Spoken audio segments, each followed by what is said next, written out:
Morning, welcome back to the channel, welcome back to Love 500, and welcome back to day one on Project Love.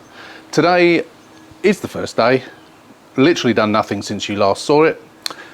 Got a couple of parts have arrived, still waiting for that ignition barrel, annoyingly. Some eBay sellers take forever to deliver stuff. I don't know whether I need it or not yet until I get the steering wheel and that off, but hopefully I won't, in which case I can get it all put back together and then get the locksmith down. But first thing I'm going to do is give it a wash. So, welcome to day one on Project Love. Let's go.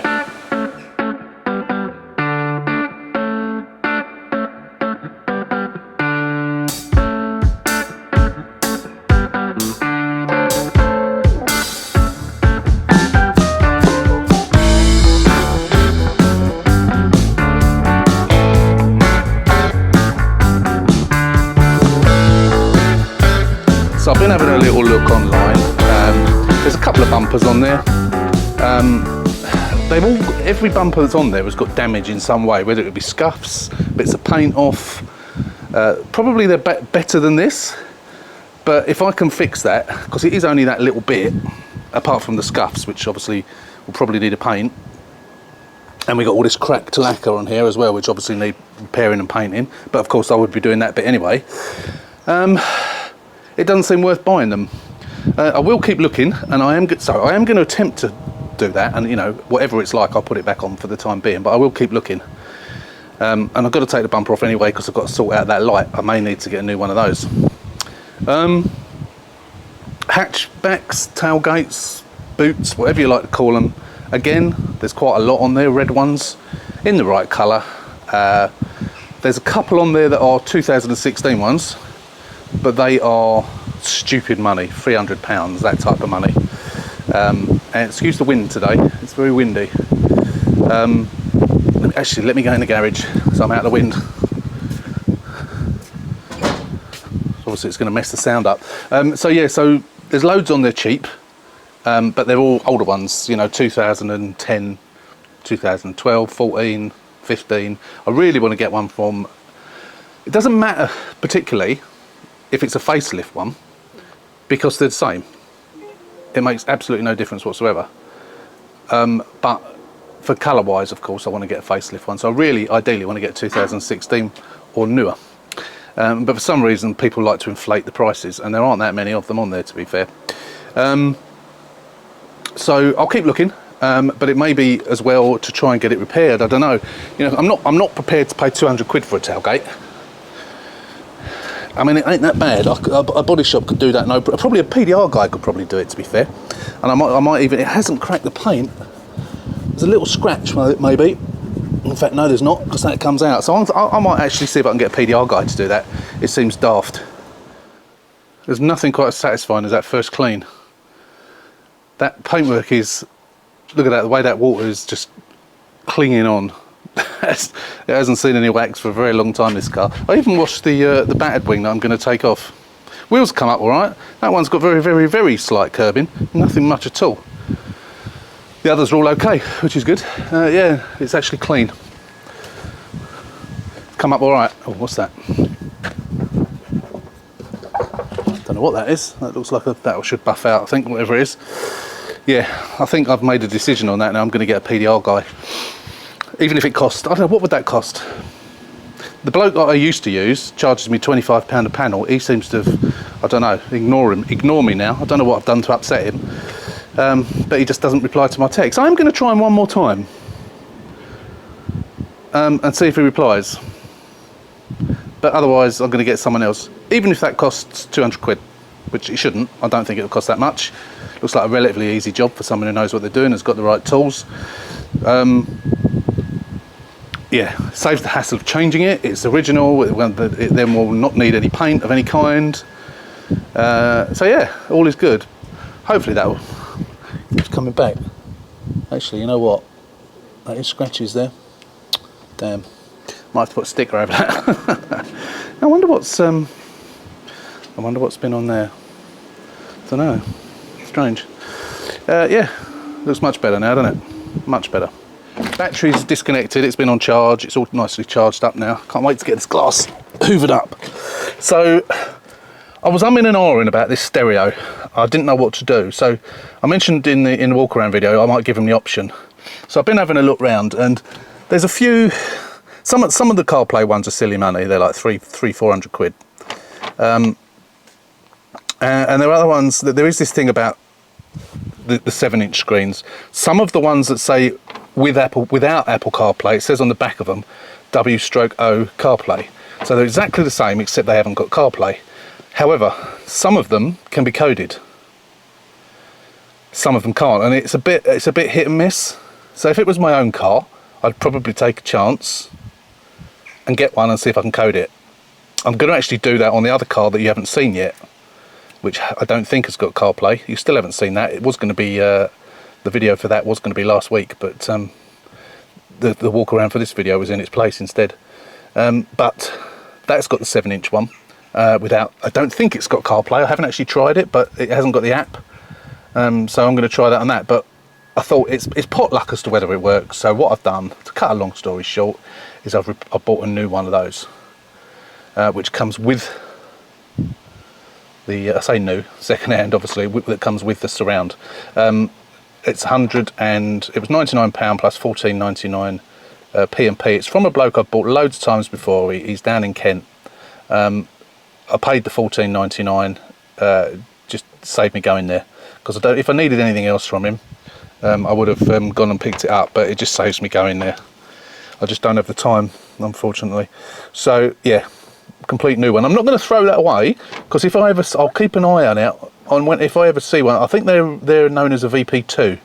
I think if I ever see one on eBay that says it doesn't work but the screen's all right, I'll buy it if I can get cheap, and then I can just replace the screen. You can buy the screens, but they're 50 odd quid, and I don't really see much point in that. Although the stereos, of course, are selling for. Well, the one I bought is £100. They are selling for quite a bit more than that. So, you know, there is some value in the actual thing itself if it had a new screen on. So if I could get a broken radio for about, I don't know, 20, 30, 40 quid, it'll be worth it. Take the screen out and put it on. And then we've got even, you know, for a future project. So yeah, so that's bought. I only bought that this morning, so I don't know when it's going to come. No particular rush. I've got this. I'm still waiting for that to come. I'm still waiting for that ignition thing to come, as I mentioned earlier. I have messaged them and said, you know, when is this going to arrive? You know, how did you send it? By snail mail, obviously, but no reply. Typical. It's the trouble with some of these companies on eBay. So yeah, I'm going to get off the remnants of this. I'm going to take the stereo out, but before I do that, actually I'm going to take that off because, yeah, no, first thing I'm going to do, steering wheel, airbag, steering wheel, clock spring, etc, etc. I have got two of those. I've taken them apart, and I'm hoping that I'm going to be able to renew it rather than buying a new one. Rear light, I found a rear light. It's in the boot. It's even got the insert in the right colour, which is good. I remember I bought a pair of them once before and only needed one, but they was quite cheap for a pair, so I bought the pair. So it's just it hasn't got a reverse in it. Reverse, you know, the bulb holder, but of course I can take the bulb holder out of the broken one. So that's all good, saves me buying one. That's the plan at the moment. So let's set you up and we'll get this off. Right, battery is out, as I said. And what we need to do first, of course, is get all this off. So same as the pre-facelift, get these screws out. So I'm going to put you on a little fast forward with a bit of music whilst I do all this and get all this off, and then we'll come back.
So, as you can see, it's all off. Now, what I had forgotten about, I say I'd forgotten, the replacement one of these I've ordered is a metal one like this. On the facelift, they've got metal ones, which of course are better because they don't get broken.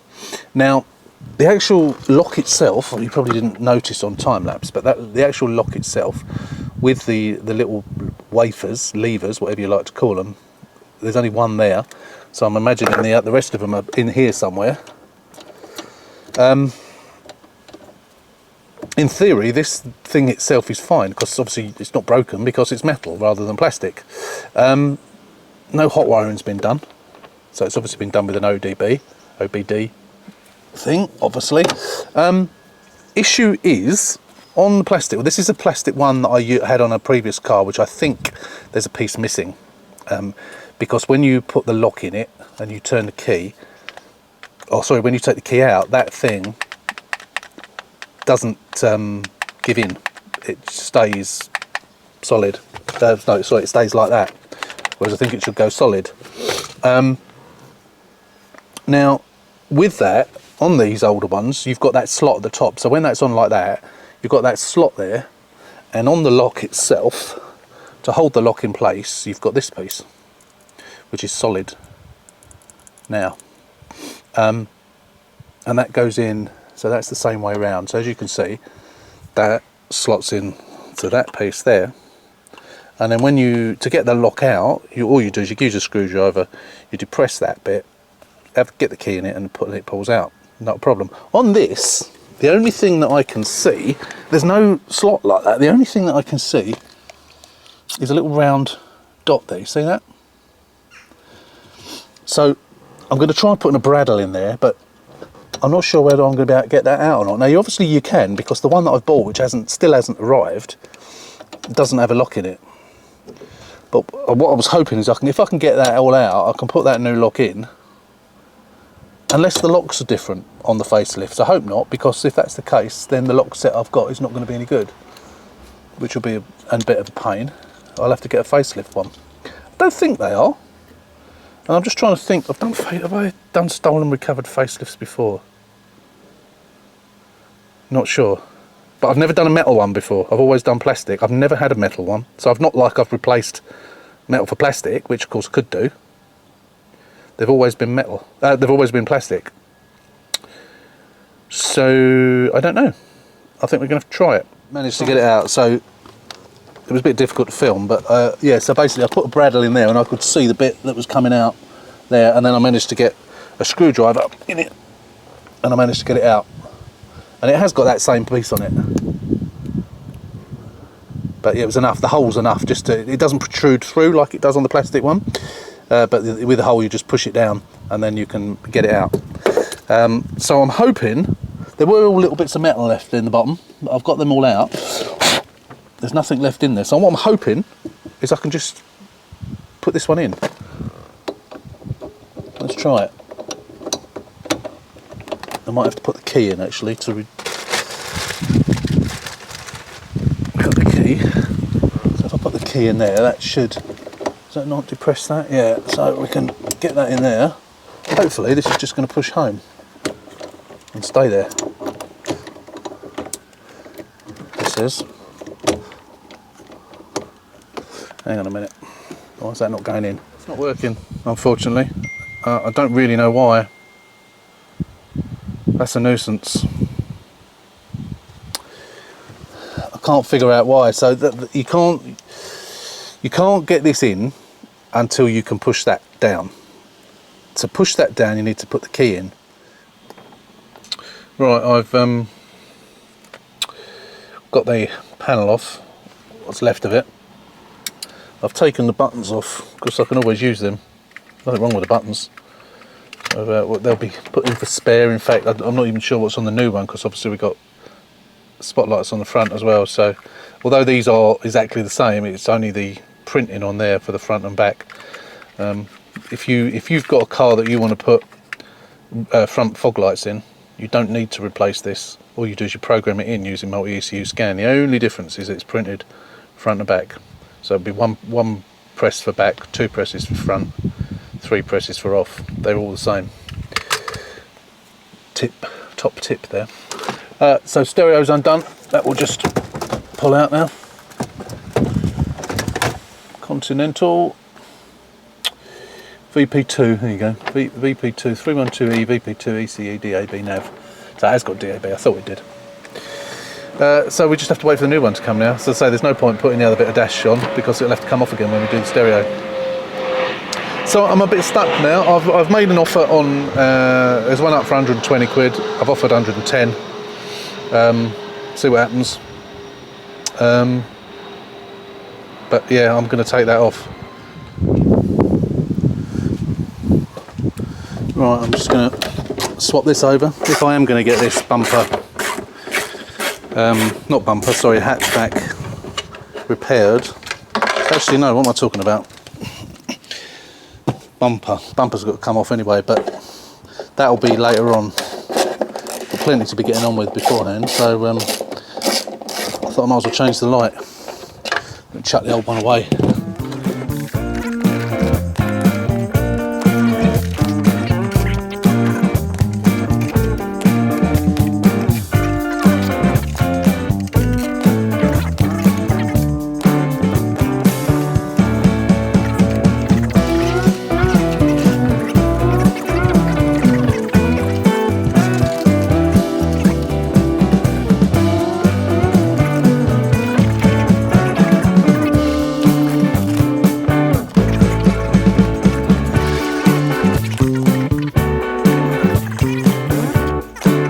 So I've actually rebuilt one of these. So what I did is I took the old. This is the blue bit, the clock spring bit is off of the old one, and everything else is off of a different one.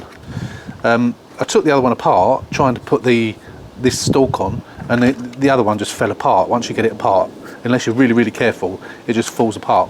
So I had one that the clock spring was completely unwound. And I just kept it for spares, and that's what this was. All I've done is I've undone the 4 screws on it. You've got the one there, and one there. Undo those, lay it down carefully, you prise it out with a screwdriver, and then that whole top section just lifts off. Now, that is what controls the airbag squib. Everything else, all of these, are all just done by the normal connections here.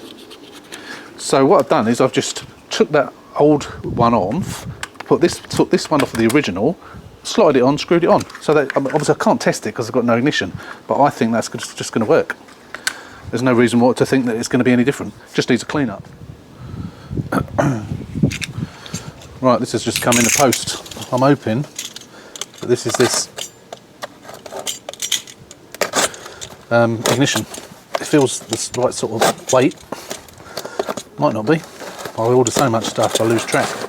Sure how much of that we got because I turned around and the camera had switched itself off, the battery had run out. So and it is different inside there because that has there's a ball bearing in there and it looks different shape to the other one. Just to compare it, so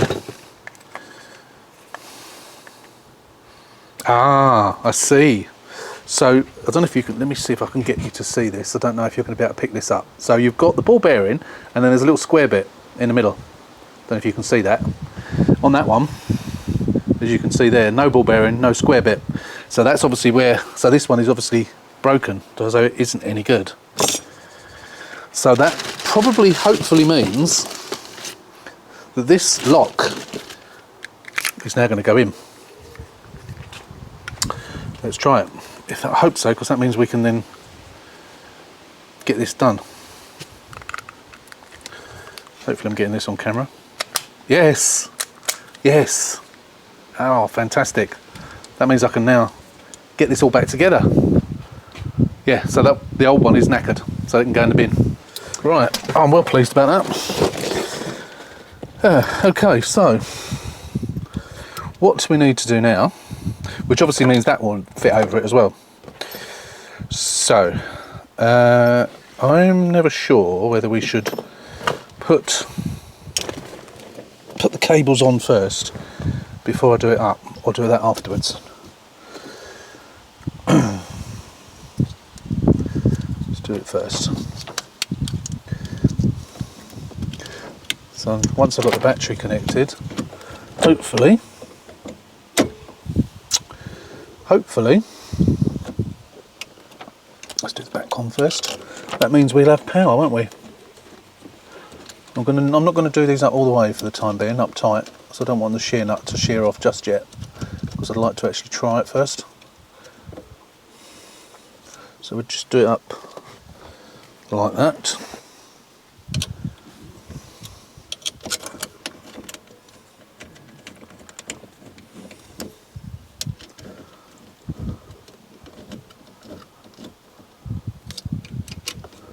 Alright. Okay, and now they go in the clock spring, don't they? We need to put that clock spring. I've got to clean that clock spring, haven't I? Now that needs to go on there somehow. Never quite sure how that fits on.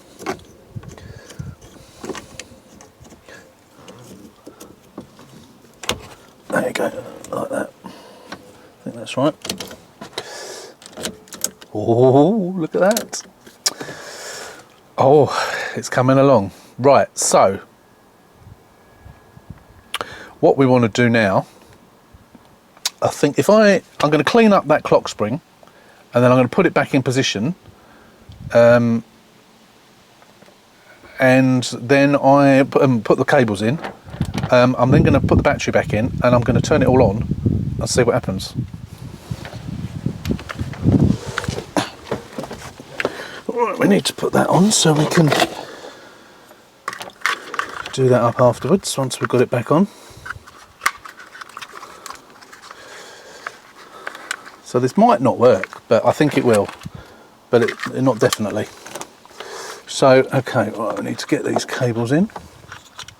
Let's take that key out for a second. I'm going to have to obviously take this off again, but because we need to do those shear nuts, but just for the time being, I just want to test it and make sure it's going to work. I think that's going to have to go over that.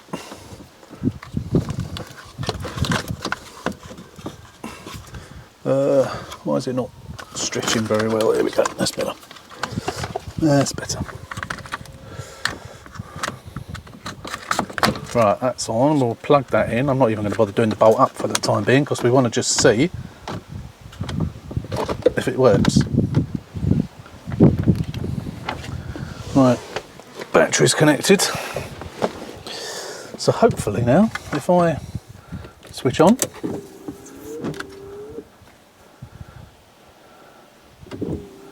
that works. Boot open. Yeah, they all work. Indicators work. Lights come on. Check airbag. Yeah, that's because we haven't got one. Lights come on. Flashes work. Yeah, so that did work doing that. That's good. Right.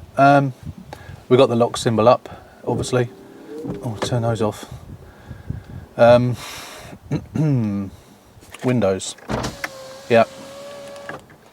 I'm not going to touch the other one because it's going to be full of glass, but we know it'll work, so we can do that next. That's good. Right, that works. Right. Okay. Managed to get the sticky stuff off. Left a little bit of glue up there, but not done any damage. I didn't bother using the heat gun because being summer, it's already warm. When I peeled off the lacquer before, it was because it was winter. So I have got to try and scrupulously clean all this glass out, and in the door, so you can see there's a bit there. You really have to be careful and make sure, and also have to make sure that the piece of plastic that goes in the guide is not up here, which it might well be. Can't actually feel it, but they do sometimes stay in there, and then of course you wind the new glass up and it tips up because it's hit the thing at the top. So it's the glass more than anything in the channels that you have to be careful of. Ideally I would have rather had the car further away from the wall, but it just makes sense to do it now as soon as I've got the glass. Right, let's get on with that. We'll get the door card off, we'll get it all hoovered. I suppose we ought to hoover inside as well, at least get some of it up.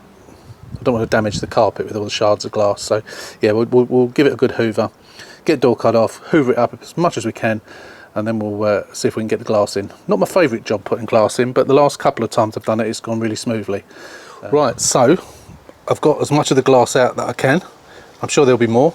There was loads in the channel that's in the door. I think I've got it all out. What I did once before, when there was still glass in the channel, is I actually had to wind the window right up once I've got it in, take the channels out, because it can get right in, but you can sort of see down the channels. I don't think there is. One thing that was, which I mentioned earlier, was the bit off the glass, which will stop the window from going up. But that was actually in the channel in the door rather than up here. It's normally, you normally find that it's up here, because if the window is wound up when it's smashed, that stays where it was. But how it got, it must have just slipped down, I reckon, even though there was all glass there. I don't know how it got down there, but yeah, it was right down quite near the bottom.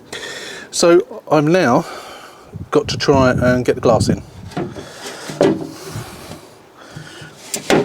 What we catching on? It's catching on something.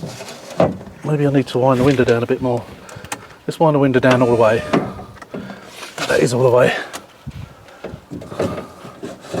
Whoa! Don't want to break it, do we?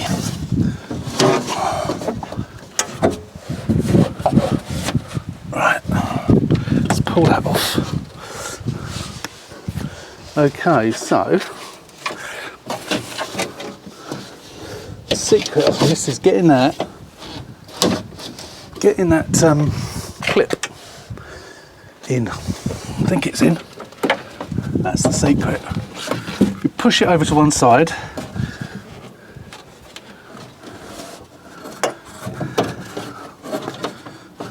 Now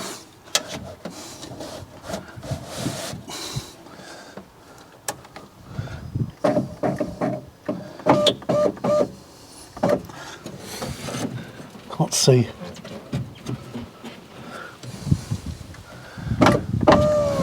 Oh! My fingers are in the way then. Just crushed my fingers. Ouch, that hurt. Oh, there it is. Right, it's down the bottom. You could do with two people doing this. Like a lot of these things on these cars, you could always do with two people.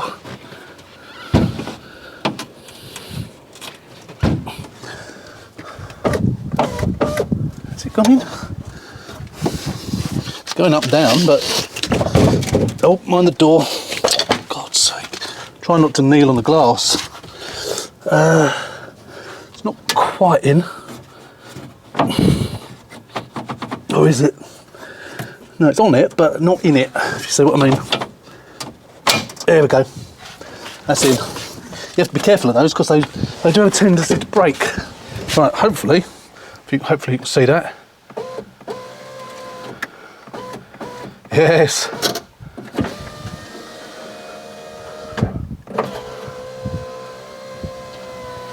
Perfect. How about that?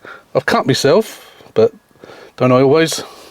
I'm not sure the way I was recording that. I should have had the camera a bit lower. Not sure you could see very well, but yeah, lock. Look, they've obviously whacked a screwdriver in there to try and break it. Now the problem with these locks is if you haven't got the key, you can't get the lock out the barrel without actually breaking that little bit of plastic that's on the where that retaining ring is, which is really annoying. I have reused them and put a little bit of sealant on the top just to stop that spring from popping off. Seems to work all right. Yeah, another job done. Right, let's do the lock. I say it's impossible for me to film it because I just can't get a camera in there. I can't get a tripod in there, so I'll just get it done. You've seen it before. I'll get it done and we'll come back. Right, that's done. I did reuse the handle. I managed to get the lock out in the end. I'm leaving this door card off for the time being. I think that will mean now I'll be able to get the boot open electronically. Yeah, I thought so. That's good. Saves me climbing in. Yeah, that's it. Shame the remote don't work, but of course it will do once we've got a new key programmed in. Yeah, so that's it. That's another job done. So that's lock changed, ignition changed, everything back on there and all clean, and a new bit of glass.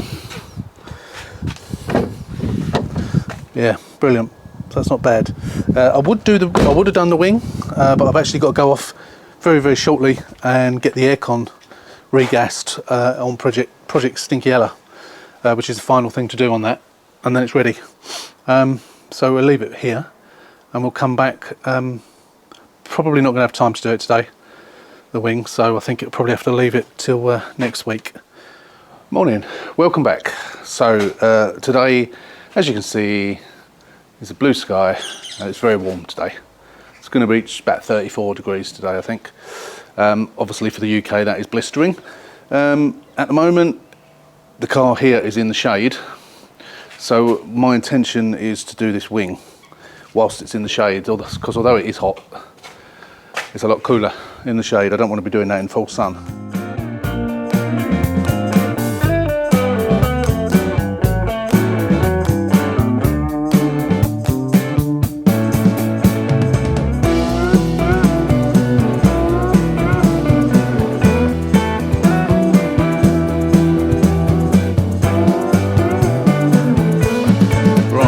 So, the wing is off. This car has had a new wing on it already. Remember what I always say, just because you're not buying a cat car doesn't mean that it hasn't been involved in an accident. So this car, the wing came off very easily. And the best way I know is because the wings are basically the same. But the way I knew was because this is the old wing. And as you can see, this has got an old style bracket. The new wing, which is off of a new car, has got the new improved style bracket on. That's how I knew that it wasn't the original wing, and there was no sealant on it. It came off too easily, so it hadn't been sealed up. I don't seal them up, and that one hadn't been either. So it's obviously been put on and painted. It looks like an original. I say original. It looks like a Fiat one, I think, going by the colour of it inside, but yeah, not the original. Colour match, I mean that one's a bit dirty, but I think the colour match is alright. I think putting them side by side, I can see a difference, although I say that wing is dirty, so we won't know until we get it on, of course, and give it a good clean up. But some good news as well is that, as you know, discs and pads came up, as I mentioned earlier. They've been done. Look at those pads, they're brand new, brand new. So are these. They've been on there a matter of weeks. Look, even all this, literally a matter of weeks they've been on. So they must have been done when the MOT was done. Now the other thing that was mentioned on the advisory was a weeping shock. There's nothing weeping on that one. I can't actually remember what side it was, but there's nothing on there. And also it said about bottom arms. Now, as far as I can see, these are not new bottom arms, but I've looked at the bushes, all three, and I can't see anything wrong with them. So, and it was both sides. I can't get the camera in there, but I will have a proper good look underneath. But as far as I can see, my initial cursory look, they don't need doing. So I don't know where this MOT tester is getting the fact that the bushes were worn. There's nothing wrong with that bush. That's the main one that goes, isn't it? I think I'll have to look back at the MOT history and see which bush it was, but I'll do that before I put it all back together. But as far as I can see, there is nothing wrong with that bush.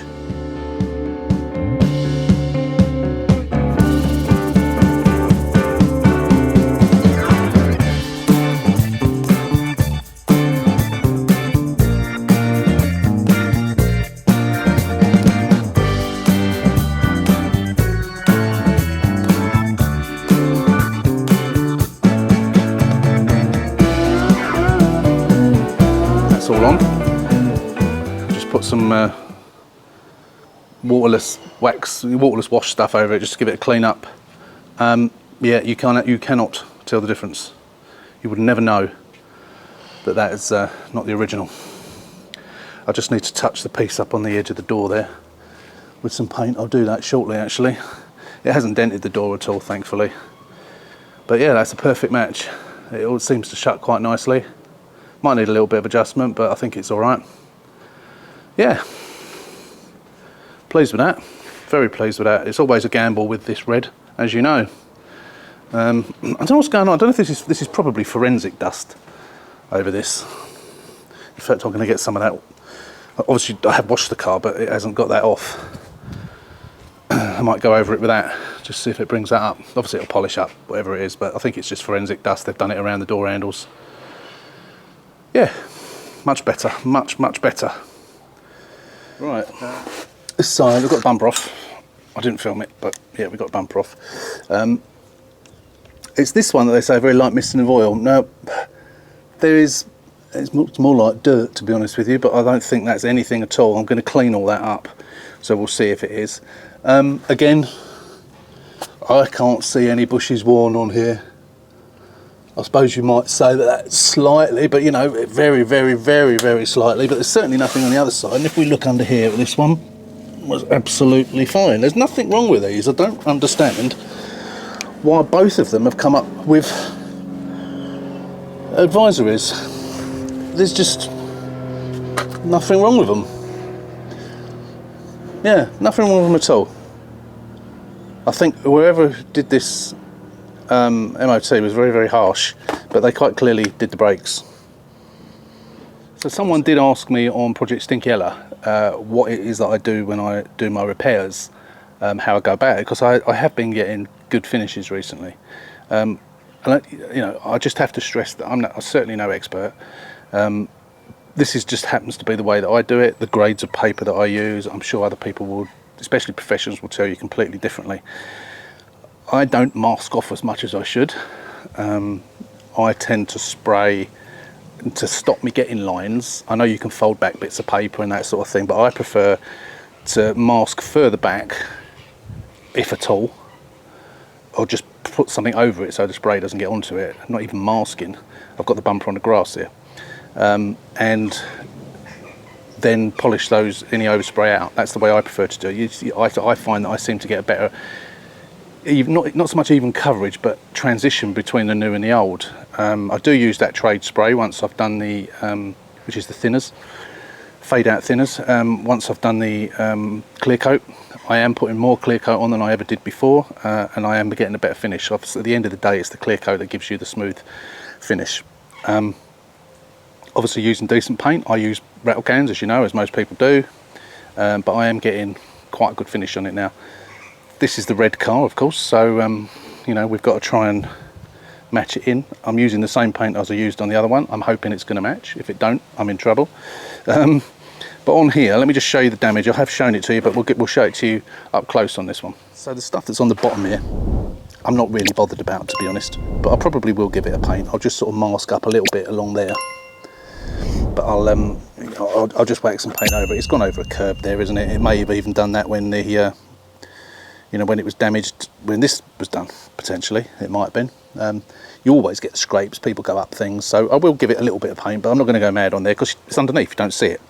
I suppose that bit there you can see, so I'll have a little go at it, but generally it's just scratches. They're not even that deep, to be honest. Probably a lot of that would paint out, polish out, but we have still got scratches here, so they won't polish out. It's gone down, probably gone down to the undercoat primer. So what I'm going to do with that, I'm only going to use, and I know a lot of people will use a much more coarse paper, but I find when you've only got scratches like that, I'm just going to go 600. I've got 400s and 600s that I use here, just on sheets. Ideally you put it on a pad. I haven't really got a pad to put it on. I've got this thing, so you can put it on that, but of course it's flat, and I find, especially here, if you're doing it on flat panels, that's fine, but when you're doing it here, the contours of the actual bumper itself, and you're sort of following that with the paper, so I just prefer to do it with my hand rather than those. The flexible pads are better. I haven't got any of those. I know the professionals use them. I have looked for them and I can't find them anywhere. I'm not sure what they're called. I think Merca make them. I'll try and get out the shadow actually, but yeah, I won't film me doing it, but I'm just basically going to take the surface off, and then what we'll do, once we've done a 600, we'll do probably a 2000 wet sand. We'll have a feel. If we need any more, we'll do a bit more. Then we'll give it a good clean down. We'll mask up where we need to. Probably, to be fair, I probably don't actually even need to put any primer on this because it's only just a few little scratches, so I probably won't actually. I'll probably just go straight to top coat, base coat, sorry. Yeah, I don't feel there's really any need to put any on. Yeah, I'm just taking the surface off. I could potentially even just use a scotch cloth on there, a grey Scotch cloth would probably be sufficient, but I'm gonna go for the 600 and we'll go from there. I'm trying to get out of the sun, casting a shadow. Right, so I've just rubbed it down very lightly. I'm just going to wash it off now with a hose pipe. I'll then just give it some blue roll, wipe it off with blue roll. I will then let it dry, and I'm going to then prime it. I've got the primer and the base coat. No, I haven't. I've got not priming it, am I? Sorry, I'm going straight to base coat. I'll then base coat lightly once it's all dried. We don't need to wet sand. Actually, I will wet sand it. No, I've already wet sanded it. Shall I do some primer? No, I don't need primer. I really don't need primer on there. And then what we'll do is we'll paint. I've sort of roughed up around here, so we'll do base coat. Base coat over there, and then we will blend it in to the bits that are not rubbed down, and we'll build that up. And then once we've let it dry, we'll then get some lacquer on it. So yeah, let's get on. I am going to give it a wet sand now, actually, before I wash it down. Right, so now it's all cleaned off with hose pipe, wiped down with blue roll, and I'm just waiting for it to flash off dry, which takes not very long. As you can see, that bit there is still wet, but you can almost watch it drying in front of your eyes in the hot sun.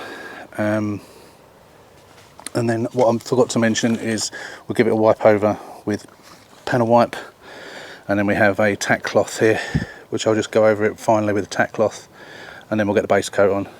Right, that's all dry now. So what we're going to do is I don't use this in a spray bottle, only because it doesn't come in a spray bottle. It comes in, I have had it in spray bottles before, but it just tends to come in a container like this, half a litre. So just whack a bit up on the cloths, wipe it over, and it's almost, especially in this warmth, it flashes off really quick, evaporates basically.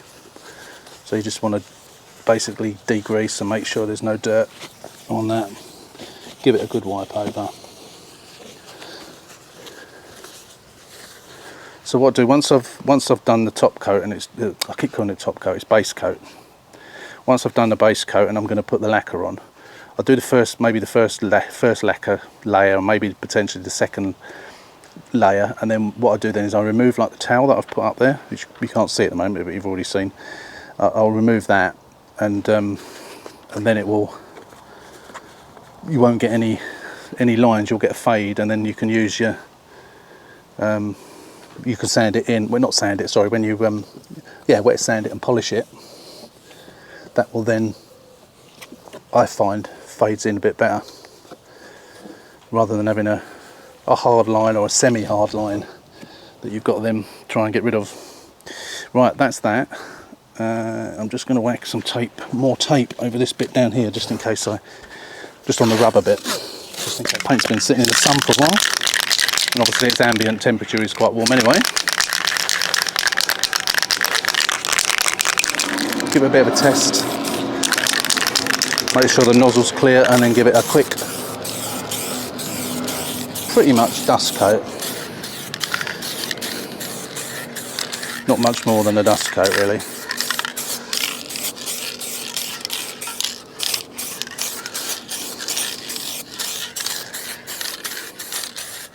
And literally leave that for a couple of minutes, and then come back. In this heat, a couple of minutes is sufficient. Obviously, what I failed to mention at the beginning was I did actually take the DRL out as well. Actually, we'll move that, because I don't want that getting any overspray on that. So we'll get that out of the way, glass down. Otherwise I might have to polish that out as well. Right, okay, give it a bit of a heavier coat. Put some at the bottom here on that bit that was all scratched.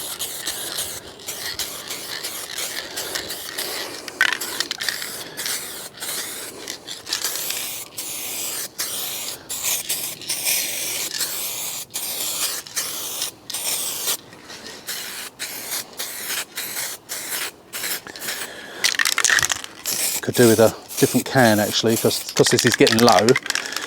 You're having to keep it upright all the time.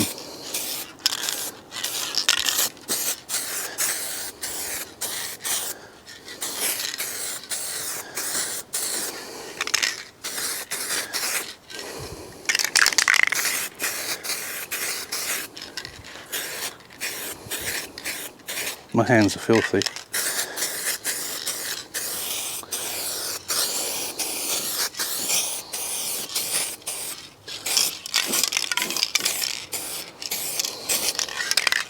Yeah, I'm going to get the other can of paint out for the last coat. Right, I've got a full can now, a brand new can. So we'll give it its final heavier coat.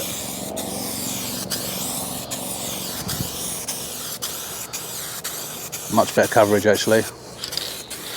Much better coverage.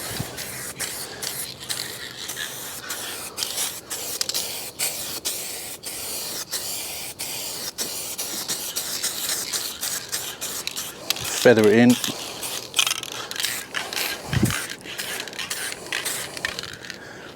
See, we have got a line there, so we'll go a little bit further. But we just want to be able to polish that out afterwards. As long as we can polish it out. I think that is going to be enough.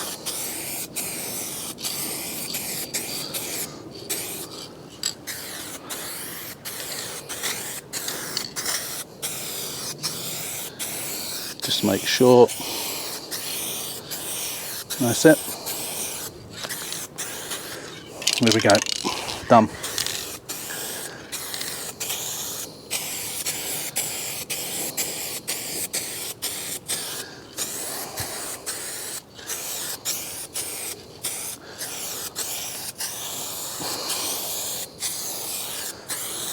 Right, there we go. Right. We're now going to do our first coat of lacquer. I really should have put something over that, shouldn't I? Stop it going red.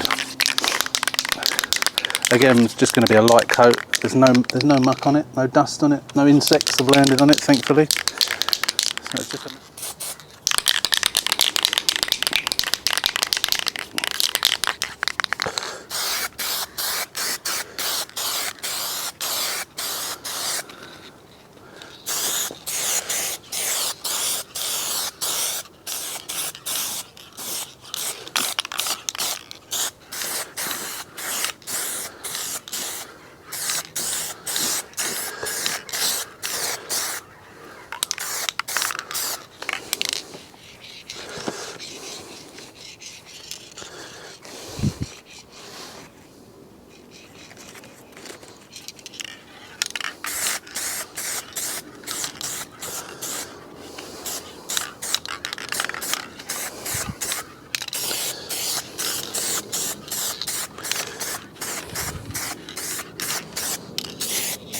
right, we'll leave that one to flash off for a little while. There you go, that's the final coat of lacquer, nice and wet.